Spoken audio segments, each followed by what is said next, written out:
ఒక కుటుంబం ఉంది అంటే అందరు భర్తల్ని గెలుచుకోలేకపోతున్నారు. నేను నా భర్తని గెలుచుకోవాలనే దిశగా ఆయన్ని ఎట్టకొట్ట అంటే ఏదో ఒక దానికి లింక్ పెట్టేసి నువ్వు బాప్తిసం తీసుకుంటేనే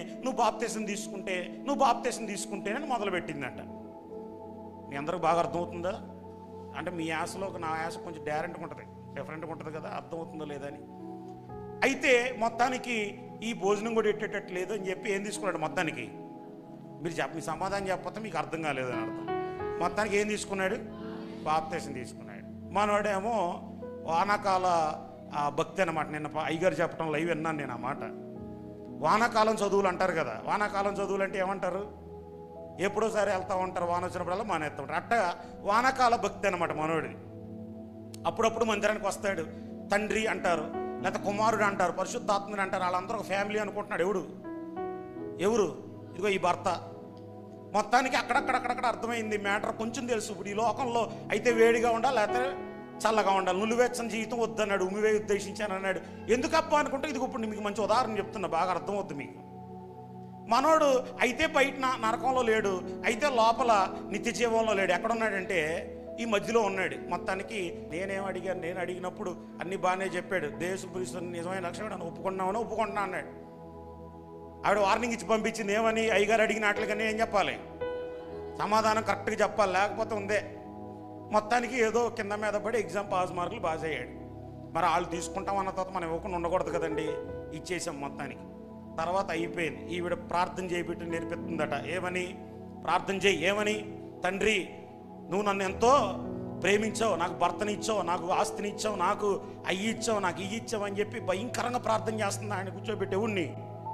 ఆ భర్తని. మీరు కరెక్ట్గా చెప్పట్లే, ఫాలో అవ్వట్లేదు మీరు. ఆ భర్తను కూర్చోబెట్టి నానా రభస చేస్తుందంట. నాకు భర్త ఉన్నాడు, నాకు రేపు పొద్దున పిల్లలు, నువ్వు అది ఇది, నాకు బోళ్ళంత ఆస్తి ఇచ్చావు, బోళ్ళంతా బంగారం ఇచ్చావు, మంచి భర్తని ఇచ్చావు, ఇవన్నీ తండ్రి తండ్రి తండ్రి అని చెప్పి తండ్రి పేరు మారుమోగిచ్చేస్తుందంట. ఎవరు? బాగా చెప్తున్నారు మీరు, భార్య. మనవాడు బాగా వింటున్నాడు ఎవరిని?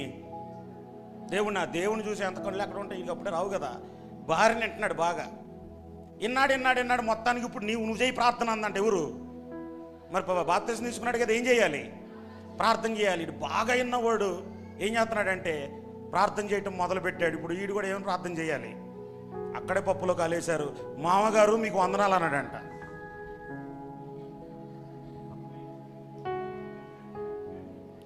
మెల్లగా నవ్వుతున్నారు అందరూ. అంటే ఇప్పుడు ఈ స్త్రీకి తండ్రి, ఈయనకేమవుతాడు?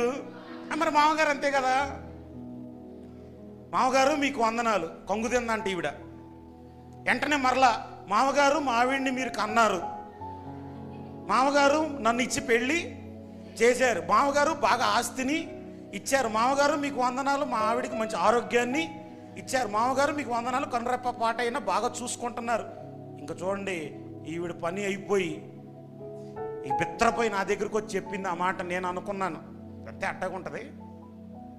అందుకే దైవజనులు ఒక మంచి వచనం రాశారు, అందరూ పాడండి. ప్రతివాను నా యేసు వరగానే రమ్ము. బలో యేసు రాజుకి, బలో యేసు రాజుకి. ప్రతివాని మదికి ఎవరు ఇవ్వాలి? ఆ చురుకుని దేవుడు ఇవ్వాలి, ప్రతి వానికి ఇవ్వాలి. ఈ రోజున చాలామంది రక్షణ వార్త ఎలా అయిపోయిందంటే ఇలాగ అయిపోయిందండి. నేను ఊరికే చెప్పలేదు ఉపమానము, మీ అందరికీ బాగా అర్థమవుతుందని చెప్పాను. ఎందుకంటే నువ్వు ప్రార్థన చేయంటే నీకు దేవుడు ఏమవుతారు? దేవుడు నాకు తండ్రి అవుతారు, నీకేమవుతారు? నీకు తండ్రి అవుతారు. అది ఎవరికి అర్థం అవ్వాలి? మనందరికీ ఒక మంచి ప్రార్థన రాశారు, రాకడ ప్రార్థన కూడా. ఇప్పుడు కూడా మీరు చేశారు, నేను విన్నాను. కొందరు భక్తులైనప్పటికీ రాకడకు సిద్ధపడలేరు. దాని తదుపరి రాకడకు సిద్ధపడటం ఎవరికి ఇష్టమో వారినే సిద్ధపరచు. నా భర్త రావాలని నాకు ఇష్టము, లేపడతాడా? నా భర్తని బాప్తిస్మం ఇవ్వాలని నాకు ఇష్టము, తీసుకున్నాడు. నా భర్తను మందిరం తీసుకురావాలని నా ఇష్టము, తీసుకొచ్చాను. ఇప్పుడు నా భర్తను రాకడలో ఎత్తేటట్లుగా చేయాలని నేను అనుకుంటున్నాను. అవుద్దా నా వల్ల? వారికి ఇష్టమైతేనే నువ్వు తీసుకో ప్రభువా. ఆ ప్రార్థన మనం చేస్తున్నాము. ఇప్పుడు ఇక్కడ పంక్చువల్గా మనము వర్క్ కూడా చేయాలి, గ్రౌండ్ వర్క్ కూడా చేయాలి. ఏమనంటే, నీకు ఇష్టమేనా? నువ్వు రాకడలో ఎత్తబడటము నీకు ఇష్టమేనా? నీకు రాకడలో ఎత్తబడటం ఇష్టం లేనప్పుడు నా ప్రార్థన ఏమాత్రం కూడా సహకరించదు. నేను రక్షించుకోవడానికి సహకరిస్తుందేమో, ఒకడు మంచం మీద పడి ఉంటే స్వస్థపరచడానికి నా ప్రార్థన పనిచేస్తుందేమో, లేకపోతే మందిరానికి రాకపోతే రక్షణ వార్త చెప్పడానికి దైవజనుల ప్రార్థన నీకు సహకరిస్తుందేమో. కానీ నా ప్రార్థన రక్షించబడిన నిన్ను పరలోకం చేర్చదండి. క్రీస్తు మన కొరకు చనిపోయారు.